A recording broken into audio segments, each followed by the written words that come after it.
Hello everyone, welcome back to my YouTube channel. This is me Aparna Jha. कल से IP university के 5 course का जिनकी रैंक लिस्ट अभी हाल ही में पब्लिश हुई है साइट पे, यानी कि BCom honours, BBA, BCA, BJMC and BEd, इन 5 कोर्स का चॉइस फिलिंग स्टार्ट होने वाला है। आपको बता दें कि चॉइस फिलिंग एक बहुत ही ज़्यादा इंपॉर्टेंट स्टेप है और अगर आप इसमें किसी भी तरह की कोई गड़बड़ी करते हो तो आगे आपका आईपी यूनिवर्सिटी में एडमिशन लेने का चांस पूरी तरह से ख़त्म हो सकता है। इसलिए आपको बहुत ही ज़्यादा ध्यान से अपनी प्रेफरेंस शीट तैयार करनी है और चॉइस फिलिंग करना है। ज़रूरी नहीं है कि आप कल ही कर दो। अगर आपको कोई भी डाउट आ रहा है किसी भी स्टेप में तो आप पहले उसमें क्लियर हो जाओ, उसके बाद आप आगे का प्रोसेस कंटिन्यू करो। अब बात करते हैं डॉक्यूमेंट वेरिफिकेशन के बारे में। तो बहुत सारे स्टूडेंट का ये डाउट था कि उन्हें आईपी यूनिवर्सिटी की तरफ से डॉक्यूमेंट वेरिफिकेशन का कोई भी मेल नहीं आया है। तो इस केस में क्या उनके एडमिशन में कोई इश्यू आ सकती है या फिर उनका डॉक्यूमेंट वेरीफाई नहीं हुआ है तो वो अब आगे के प्रोसेस के लिए एलिजिबल नहीं है। तो मैं आपको बता दूं कि अगर आपके डॉक्यूमेंट में किसी तरह का कोई इशू है और आईपी यूनिवर्सिटी को ऐसा लगता है तो वो आपको एक मेल भेजते हैं कि some discrepancy is found in your document, so you need to re upload it और check it and upload it again. तो अगर आपको कोई इश्यू आता है तो आपको ये मेल तो श्योर आना ही आना है और फिर आपको नया डॉक्यूमेंट अपलोड करना है। फिर जैसे कि एग्जांपल मैं आपको एक दे रही हूँ, अगर आप ओबीसी से हो या फिर आप किसी और कैटेगरी से हो और अगर आप अपना डॉक्यूमेंट अपलोड नहीं कर पाते हो, डिस्क्रिपेंसी फाउंड होने के बाद अपना डॉक्यूमेंट अपलोड नहीं कर पाते हो, तो इसका मतलब ये नहीं हुआ कि अब आप एलिजिबल नहीं हो। बस ये है कि आपका रिजर्वेशन हट जाएगा और अब आप जनरल कैटेगरी में आ चुके हो। तो इस वजह से आपका जो डॉक्यूमेंट वेरिफिकेशन था वो, जैसा कि मैंने आपको अपने पहले वीडियो में बताया था कि 12 अक्टूबर तक आपका डॉक्यूमेंट वेरिफिकेशन का लास्ट डेट है। ये मैंने आपको अपने काउंसलिंग वाले वीडियो में बताया था, जब मैंने काउंसलिंग का सारा प्रोसेस आपको एक्सप्लेन किया था। तो उस टाइम मैंने आपको बताया था कि 12 October is the last date for document verification. तो आपका जो भी डिस्क्रिपेंसी आया होगा आपने आई होप उसे करेक्ट कर लिया होगा और नया डॉक्यूमेंट अपलोड कर दिया होगा ताकि आप रिजर्वेशन कोटा का बेनिफिट लेने के लिए एलिजिबल हो जाओ। अब बात करते हैं जिस भी स्टूडेंट की डॉक्यूमेंट वेरिफिकेशन की कोई मेल नहीं है तो आप एलिजिबल हो। आपका अगर कोई भी इशू नहीं है तो आप एक बार अपना कैंडिडेट प्रोफाइल चेक कर लो, वहाँ पर आपको शो कर देगा आपका सारा डॉक्यूमेंट सही ढंग से अपलोड। और अगर उसमें वहाँ पर आपको कोई भी इशू दिखा रहा होगा तो इसका मतलब ये हुआ कि अब आप जनरल कैटेगरी में जाओगे। आपका ऐसा कुछ नहीं है कि आपको एडमिशन में आगे इशू होगा या आपका एडमिशन आगे प्रोसेस के लिए आप एलिजिबल नहीं हो, बस आपका रिजर्वेशन हट जाएगा अगर कोई भी इश्यू होगा और आपने उसे करेक्ट नहीं किया होगा। डॉक्यूमेंट वेरिफिकेशन से रिलेटेड जो भी आपकी डाउट थी, आई होप कि अब वो आपकी क्लियर हो चुकी होगी। तो अब आगे का जो हमारा स्टेप है चॉइस फिलिंग का, तो वो किस तरीके से करना है मैंने आपको पहले भी समझाया था और मैं फिर से एक बार आपको एक्सप्लेन कर देती हूँ कि सबसे पहले आपको क्या करना है। आपको प्रीवियस ईयर की कट ऑफ चेक करनी है और उसमें आपको चेक करना है कि आपका रैंक किस कॉलेज से मैच कर रहा है और उस अकॉर्डिंग आपको अपना प्रेफरेंस शीट रेडी करना है। अब जैसे कि आपका रैंक सपोज़ 2-3 कॉलेज से मैच कर रहा है पर आपका वो टॉप कॉलेज से मैच नहीं कर रहा है, तो आप उस 2-3 कॉलेजेस को अपने प्रेफरेंस शीट में पहले डाल सकते हो ताकि आपको एटलीस्ट कॉलेज अलॉट हो सके और उसके बाद आप टॉप रैंक कॉलेज को भी डाल सकते हो। तो जैसे कि अब आपको इसमें क्या करना है वो मैं आपको क्लियरली बताती हूँ। तो अगर आपका अच्छा रैंक है, यानी कि अगर आपको टॉप कॉलेजेस मिल रहा है लास्ट ईयर की कट ऑफ के अकॉर्डिंग, तो आपको उसमें अपना रैंक वाइज कॉलेज को डालना है। जैसे कि जो टॉप कॉलेजेस है उसे सबसे पहले डालना है, उसके बाद जो लो कॉलेजेस है, क्योंकि जब आप अपना प्रेफरेंस शीट सबमिट करोगे तो सबसे पहले कॉलेज देखेगा कि आपका पहला नंबर पे आपने कौन सा कॉलेज डाला है। ये सेम उसी कैटेगरी के तरीके से होगा जिस तरीके से जब आप एग्ज़ाम सेंटर के लिए अपना कुछ सेंटर का प्रेफरेंस डालते हो तो उसमें जो आपका पहला नंबर रहता है जनरली उसी प्रेफरेंस के बेसिस पे आपको सेंटर अलॉट होता है।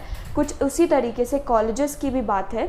आप जो कॉलेज डालोगे अपने प्रेफरेंस शीट में नंबर 1, नंबर 2, आपको उसी अकॉर्डिंग चेक किया जाएगा कि अगर नंबर 1 में आपको मिल रहा होगा तो आपको उसमें दे दिया जाएगा, नंबर 2 में तो आपको उसमें दिया जाएगा, तो वो आपको उस अकॉर्डिंग मिलेगा। हाँ, पर अब बहुत सारे स्टूडेंट ऐसा अगर कर दे कि उनकी रैंक बहुत ज़्यादा लो है और अगर वो सिर्फ टॉप कॉलेजेस को फिल कर दे या और अपने रैंक के अकॉर्डिंग वाले कॉलेजेस नहीं फिल करे तो उन्हें फिर सीट अलॉट नहीं होगा। और जैसा कि बीटेक के काउंसलिंग का नोटिस आता है, मैं आपको पूरी नोटिस पढ़ के भी बता दूंगी कि क्या नोटिस था। तो उस अकॉर्डिंग अगर बात की जाए तो आपको एडिट करने का मौका मिलेगा। आप काउंसलिंग के जितने भी राउंड में जाओगे आपको हर राउंड में एडिट करने का मौका मिलेगा अपना चॉइस फिलिंग का। तो इस वजह से जैसे आप राउंड 1 में जाते हो तो आप जो भी कॉलेज डालते हो आप राउंड 2 में उसे एडिट कर सकते हो। तो अब बात करते हैं चॉइस फिलिंग की कि कैसे करना है। तो जैसे कि अगर आपका एवरेज मार्क्स है तो आपको एवरेज कॉलेज मिल रहा है, तो अब उस एवरेज कॉलेज में भी जो सबसे अच्छा कॉलेज है उसे आप अपने प्रेफरेंस शीट में पहले डालो, उसके बाद जो उससे डाउन कॉलेज है उसको डालो, फिर उससे डाउन। तो सबसे पहले आप क्या कर सकते हो कि आप टॉप कॉलेजेस डाल दो, फिर उसके बाद जो आपको अपने प्रेफरेंस शीट में डालना है वो है कि आपका जो एवरेज रैंक के अकॉर्डिंग जो एवरेज कॉलेज आपको मिल रहा है उसे आप डाल सकते हो। उसमें जो टॉप कॉलेज है उसे पहले डालो, फिर उसके बाद जो नेक्स्ट कॉलेज है वो डालो, फिर जो नेक्स्ट कॉलेज है। तो आई होप एक आइडिया आपको लग गया होगा, और अगर आपको आइडिया नहीं लगा है तो आप मुझे इंस्टाग्राम पे अपना प्रेफरेंस शीट बनाकर भेज सकते हो, और मैं उसे चेक करके बता सकती हूँ कि आपका सही प्रेफरेंस शीट है, आपको उसमें से क्या चेंज करना है। तो आपके पास आज का समय और कल का भी समय, तो आप मुझे भेज सकते हो इंस्टाग्राम पे, और मैं आपको चेक करके बता दूँगी। और आगे बात करते हैं चॉइस फिलिंग किस तरीके से करना है। होप आपको समझ आ गया होगा। और उसके बाद बात करते हैं चॉइस लॉकिंग की। तो जैसे अगर आपको कोई भी कॉलेज अलॉट हो जाता है तो आपको एक अलॉटमेंट लेटर आएगा आईपी यूनिवर्सिटी की तरफ से। आपको वहाँ पर दिख रहा होगा जब आप काउंसलिंग वाला पेज खोलोगे जहाँ पर आपने पेमेंट किया था और बाकी सारा चॉइस लॉकिंग का ऑप्शन दिख रहा होगा, वहाँ पे आपको एक ऑप्शन दिख रहा होगा डाउनलोड लेटर समथिंग। तो उसमें आपका कॉलेज का अलॉटमेंट लेटर आएगा और वहाँ से आप चेक कर सकते हो कि आपको कौन सा कॉलेज मिल रहा है। और बाकी बात करते हैं कि आप जितना बाकी बात करते हैं कि चॉइस फिलिंग में कैसे करना है, कितना कॉलेजेस आप डाल सकते हो। तो आपके पास अनलिमिटेड ऑप्शन है, आप कितना भी कॉलेजेस वहाँ पर डाल सकते हो, यानी कि आपके पास टोटल नंबर ऑफ़ चॉइस रहेगा। जैसे अगर किसी कोर्स में 74 कॉलेजेस है तो आपके पास टोटल नंबर ऑफ़ चॉइस 74 रहेगा, और उसके बाद आप उस 74 में से जैसा भी आपको कॉम्बिनेशन बनाना है आप उस कॉम्बिनेशन के अकॉर्डिंग जितना ज़्यादा कॉलेज आपको डालना है आप डाल सकते हो। इसमें कोई भी ज़्यादा आपको रेस्ट्रिक्शन नहीं है। अगर आपको फर्स्ट राउंड में कोई भी कॉलेज अलॉट हो जाता है तो आप क्या करोगे, आपको अगर कॉलेज पसंद आ गया तो आप फ्रीज़ कर दोगे, आप 40K पे कर दोगे। अगर आपको कॉलेज पसंद नहीं आया तो आप फ्लॉट करोगे, आप सेकेंड राउंड में जाओगे और उसके बाद आप फ़ी पे करोगे, क्योंकि आपको 40K पे करना ही करना है अगर आपको कॉलेज अलॉट हो जाता है। चाहे आपको फर्स्ट राउंड में कॉलेज अलॉट हो, सेकेंड राउंड में कॉलेज अलॉट हो, आपको जिस भी राउंड में कॉलेज अलॉट होगा आपको फ़ी पे करना ही होगा, तभी आप नेक्स्ट राउंड में जा सकते हो। अगर आपको कॉलेज पसंद आ गया तो आप उसको क्या करोगे, आप फ्रीज़ कर दोगे, 40K पे कर दोगे। फिर बाकी आपका फिजिकल वेरिफिकेशन ऑफ डॉक्यूमेंट होगा कॉलेज में, और उसके बाद जो जैसे कि अगर 50,000 किसी कॉलेज का फ़ी है, आपने 40,000 पे कर दिया तो आपको आगे फिर 10,000 पे करना होगा कॉलेज में। अब जिस स्टूडेंट को कॉलेज पसंद नहीं आया फर्स्ट राउंड में, वो क्या कर सकते हैं, वो कॉलेज को फ्लॉट कर सकते हैं, पर उन्हें 40K पे करना ही होगा ताकि वो नेक्स्ट राउंड में जा सके। तो कॉलेज आप फ्लॉट करोगे, फिर आप सेकेंड राउंड में जाओगे। सेकेंड राउंड में अगर आपका कॉलेज अपग्रेड हो जाता है then it's well and good, बाकी कॉलेज डाउनग्रेड नहीं होगा। आपके पास जो आपको पहले कॉलेज अलॉट था वो आपके पास रहेगा ही रहेगा, आपको उसमें एडमिशन ईजिली मिल जाएगा उसके बाद भी।